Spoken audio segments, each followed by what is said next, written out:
What if your son isn't ready for college after high school? More and more teen boys are feeling unsure about their next step, and for some, a gap year can be exactly what they need.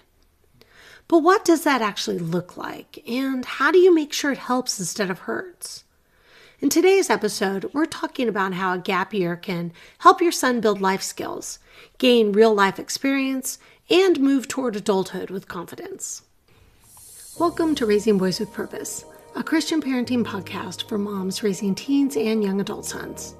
I'm Brooke, a boy mom and parenting coach, and here we talk about raising sons, building character, and preparing our boys for adulthood with confidence and faith. When we think about a gap year, a lot of us picture 18-year-olds backpacking through Europe. No real responsibilities, just enjoying life while mom and dad help fund the experience. And honestly, that might be what some of our teens imagine too. Now, don't get me wrong. There's a lot of value in traveling, experiencing new cultures, and seeing the world in a different way. But it also raises some real questions. Is that kind of gap year actually preparing them for the future? And is it even realistic for most families? What if instead we look at a gap year a little differently? What if it wasn't about taking a year off, but about being intentional with a year set apart? A gap year doesn't have to be a year-long vacation. It can be a season where your son begins stepping into the real world, learning responsibility and gaining experience and starting to understand what his future could look like. Now, I'll be honest, growing up, the idea of a gap year wasn't even on my radar. I lived in a small town, and the path after high school felt pretty straightforward. You either went to work, entered the military, or continued your education. It just wasn't something that was really talked about. Even with our own sons, it wasn't a conversation we had. They had an idea of what they wanted to do, and they were looking forward to college, so it just never really came up. I really started thinking about the concept of a gap year last year when my nephew graduated from high school. During his last couple of years, he was very undecided about whether he wanted to go to college. He just wasn't sure what he wanted to do. In his junior year, he applied for a program in his school district where he could attend school for half a day, and the other half he could spend learning about and exploring the trades. He's a smart kid, and they need smart kids in the trades. So he was accepted into the program, and he really enjoyed it. As his senior year went on, he was still unsure about going to college, and he started talking about possibly taking a gap year. That's when my sister and I really began looking into what a gap year could look like for him, and what it might actually involve. Eventually, he decided to apply for an internship through that same program. He was accepted with the local employer and started part-time during his last month of school, and then moved into a full-time job after graduation. It's been a real learning experience for him, but we've seen him grow. We've seen him take on responsibility and just start to figure things out. And we're really proud of the young man he's becoming. So what exactly is a gap year? A gap year is a break that students take, most often after high school, but sometimes after college as well. It can last a semester or even a full year. And the reason for taking one can look very different from one student to another. For some, it's a chance to step back after feeling burned out from school. For others, it's about exploring different career paths through work, internships, or hands-on experience. And sometimes it's a combination of things. Working, volunteering, maybe even some travel along the way. A gap year really is as personal as the person taking it.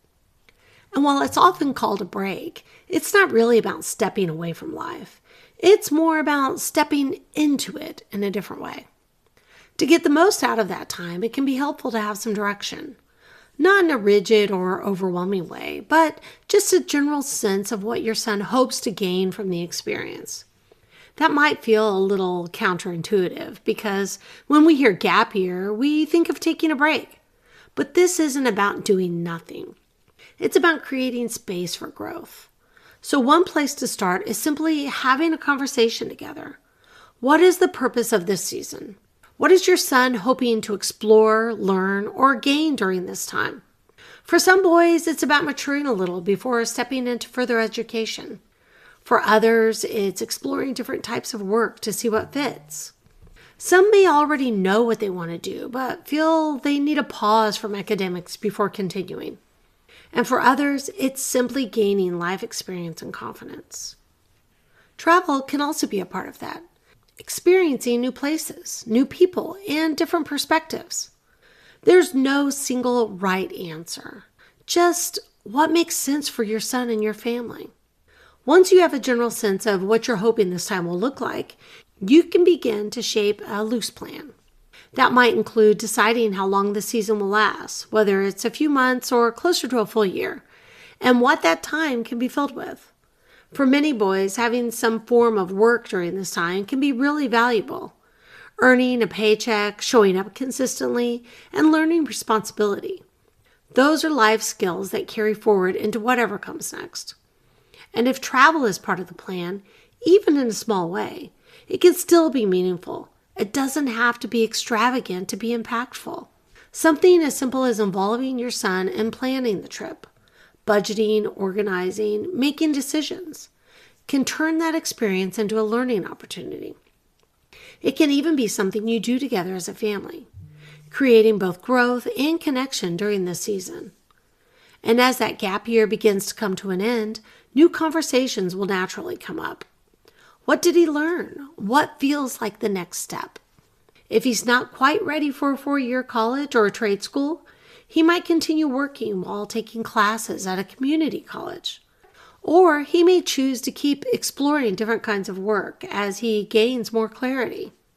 You know your son. You know what he's capable of. And while those conversations might feel big at times, this season can be a real, meaningful opportunity to help him begin thinking about his future and stepping toward it with a little bit more confidence. So, Mama, if your son is in that place of uncertainty right now, just take a deep breath. This doesn't mean he's behind. It might just mean he's still becoming. God has a plan for your son's life, and it's not limited to one timeline or one path. In Matthew 6:34, we're reminded not to be anxious about tomorrow, but to focus on today and trust God with what's ahead. A gap year, when approached with intention, can be a beautiful season of growth for both of you, and you don't have to walk it alone. If you'd like a place to talk through these decisions or share what you're seeing in your son, or even hear from other moms in this same stage, come join us in the Raising Boys with Purpose Facebook group. I'll have a link in the description. We're building something really special there, a place where you can be encouraged, supported, and reminded that you're not the only one navigating this season. Because we're not just raising boys, we're raising future men. If this episode of Raising Boys with Purpose encouraged you, please like this video and subscribe so you don't miss future episodes of this podcast. And if you're raising a teen or young adult son and want encouragement and practical guidance, come join us in the Raising Boys with Purpose Facebook community. The link is below. Thanks for being here today. Now grab your iced coffee, hug your son, and remember, you're raising him with purpose.